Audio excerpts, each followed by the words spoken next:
साथियों, JCI India के इस शो जेसी टॉक्स में आपका हार्दिक स्वागत है, अभिनंदन। मैं सुशील कुमार जालान जयपुर से हूँ। पेशे से मैं एक चार्टर्ड अकाउंटेंट हूँ और पैशन मेरा ट्रेनिंग है। I am a soft skill trainer. और आज हम जिस विषय पर आपसे बातचीत करने वाले हैं वो है रिस्पेक्ट योर पार्टनर। अपने जीवन साथी का सम्मान करें।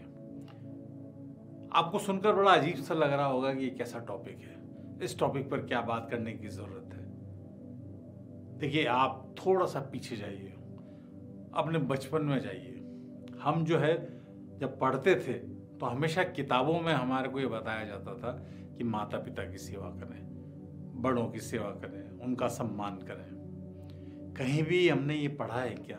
किसी भी किताब में आज तक ये लिखा है कि माता पिता को बच्चों का लालन पालन अच्छे से करना चाहिए, उनका ध्यान रखना चाहिए? नहीं मिलेगा आपको। कारण बहुत स्पष्ट है।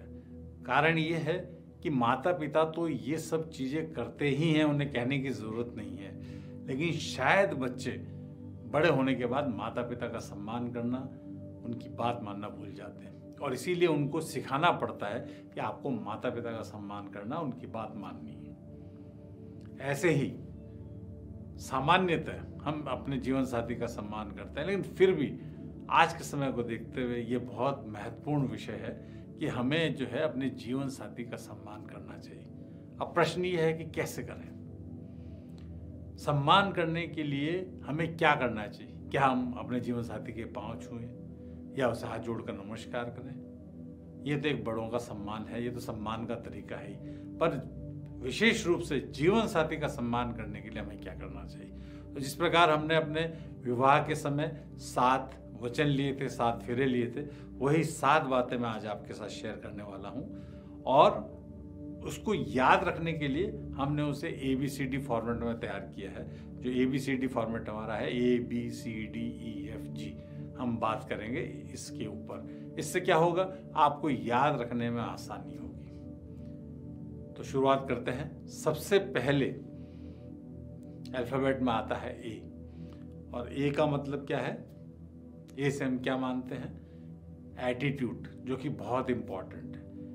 हमारा एटीट्यूड सबने कहा है पॉजिटिव होना चाहिए, पर जीवन साथी के साथ पॉजिटिव कैसे हो? हमें क्या करना चाहिए? हम ऐसा क्या करें कि जो हमारा एटीट्यूड हमारे जीवन साथी के साथ हो वो पॉजिटिव हो? देखिए, पॉजिटिव एटीट्यूड के लिए बहुत कहा जाता है, आपने सुना होगा, हाफ ग्लास फुल या हाफ ग्लास एम्प्टी।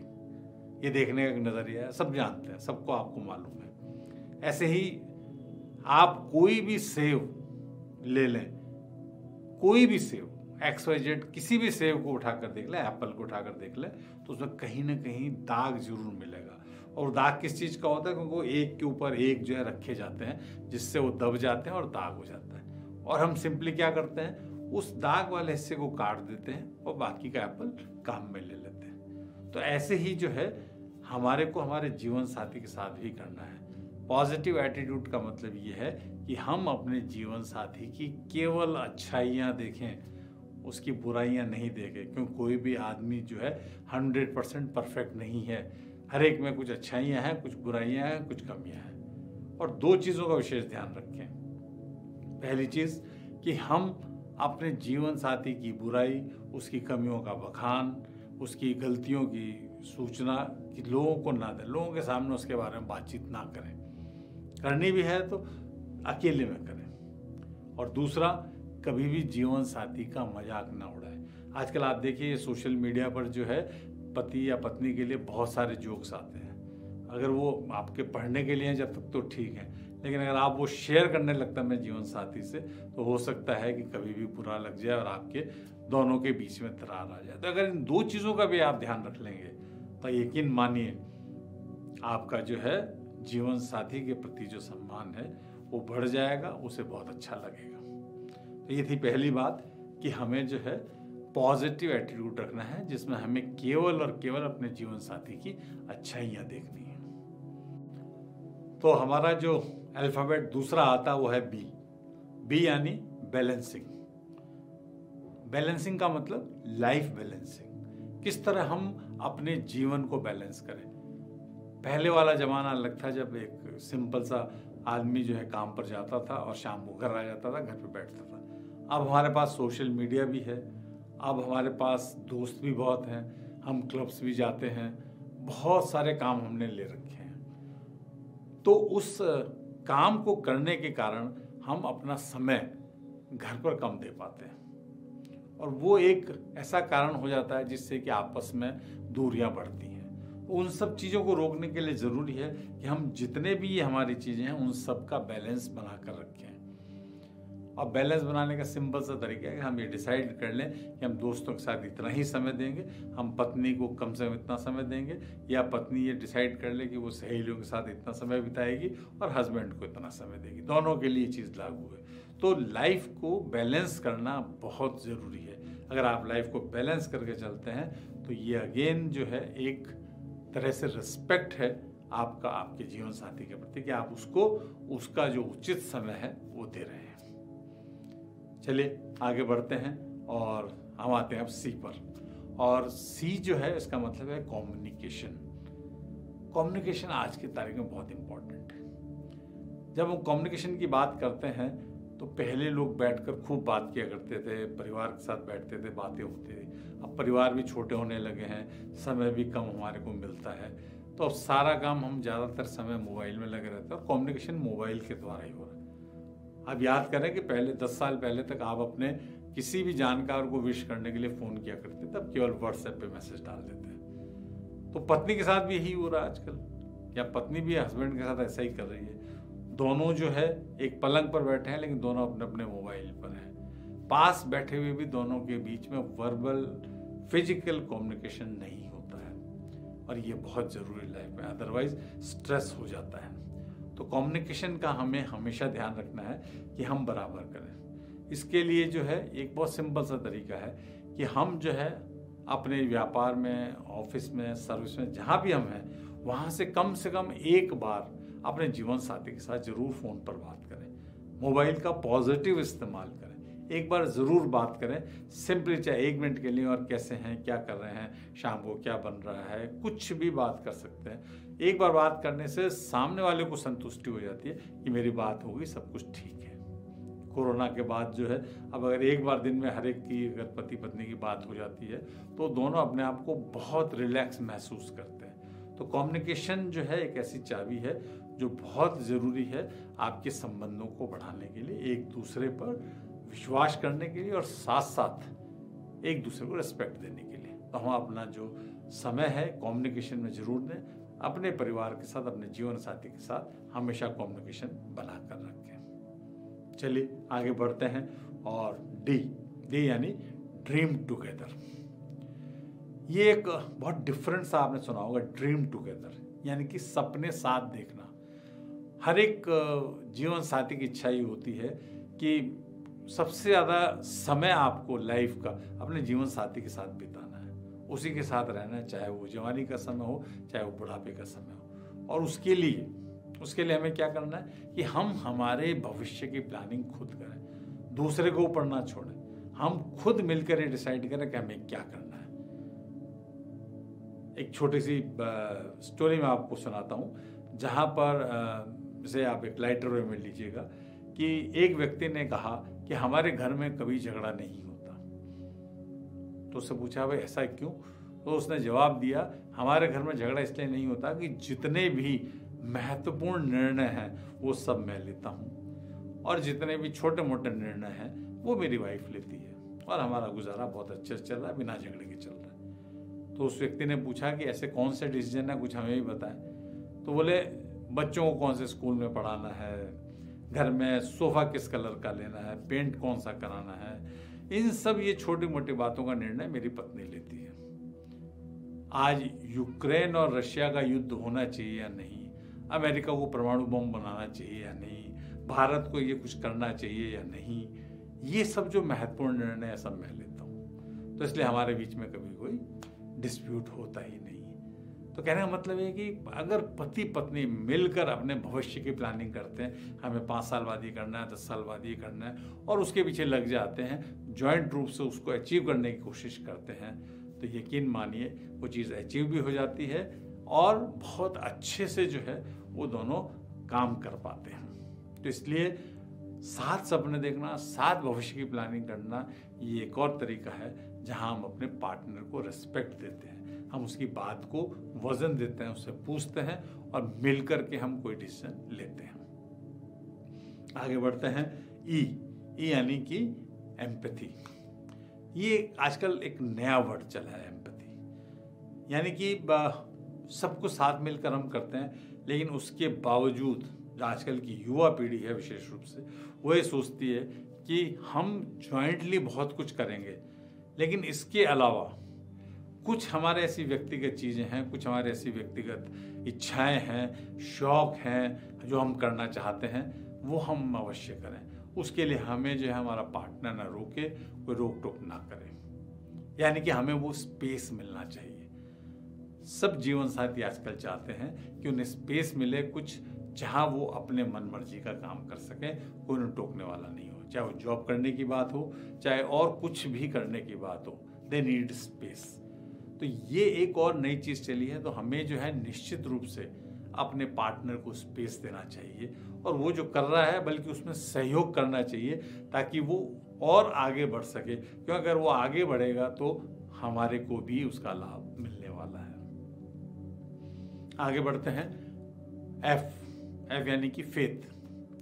ये सबसे महत्वपूर्ण चीज़ है किसी भी पति पत्नी के रिश्ते में, ये सबसे महत्वपूर्ण चीज़ है फेथ यानी कि विश्वास। और ये विश्वास जो है वो 100% होना चाहिए, एक दूसरे के ऊपर दोनों को 100% होना चाहिए, यानी कि 0.01% की भी उसमें कमी नहीं होनी चाहिए। 100% का मतलब 100%, न 1% कम न 1% ज़्यादा, तभी वो विश्वास जो है वो कायम रह सकता है। अगर उसमें 0.01% की भी कमी है तो कुछ का कुछ हो सकता है। तो विश्वास जो है पति पत्नी के रिश्ते में, हस्बैंड वाइफ रिलेशनशिप में 100% होना चाहिए। और इसका एक छोटे से स्टोरी के साथ मैं आपको बताना चाहूँगा कि एक बार एक शहर में एक व्यक्ति जिसकी शादी को 50 साल हो गए थे, बहुत फेमस थे वो, कि उनकी और उनकी पत्नी के बीच में कभी लड़ाई नहीं हुई। एक व्यक्ति को आश्चर्य हुआ और उसने कहा कि मैं जाता हूँ, एक बार पूछ के आता हूँ उससे इसका राज क्या है। दोपहर के करीब वो उनके घर गए, वो अपने कमरे में बैठे थे, स्टडी रूम में बैठे हुए थे और बाहर से रोशनी आ रही थी, धूप निकली हुई थी, और उन्होंने जाकर के कहा कि मैं जो है जानना चाहता हूँ कि राज क्या है। बोला आइए आप बैठिए।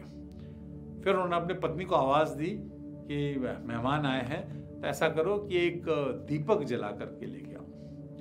उस व्यक्ति को सुनकर बड़ा आश्चर्य हुआ कि इतनी रोशनी है कमरे में, फिर ये दीपक क्यों मंगा रहे हैं। और तभी उसने देखा कि उसकी पत्नी जो है वो दीपक लेकर के आई, टेबल पर रखा और चली गई।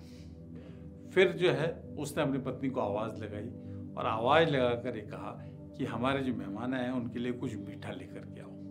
थोड़ी देर बाद पत्नी एक ट्रे में नमकीन लेकर के आई। वो व्यक्ति चकरा गया, उसने कहा लगता है मैं कहीं पागलों के बीच आ गया। इन्होंने मिठाई मंगाई और नमकीन लेकर के रखा। उसने कहा जी अब मैं चलता हूँ, मैं इजाज़त लेता हूँ। तो उस व्यक्ति ने कहा तो अब आप समझ गए होंगे कि हमारी इस झगड़ा न होने का राज क्या है। उसने कहा नहीं मेरे समझ में नहीं है। बोले ये फेथ होता है। जब मैंने भरी दोपहरी में पत्नी को कहा कि दीपक जलाकर लेकर आओ, तो क्या हुआ?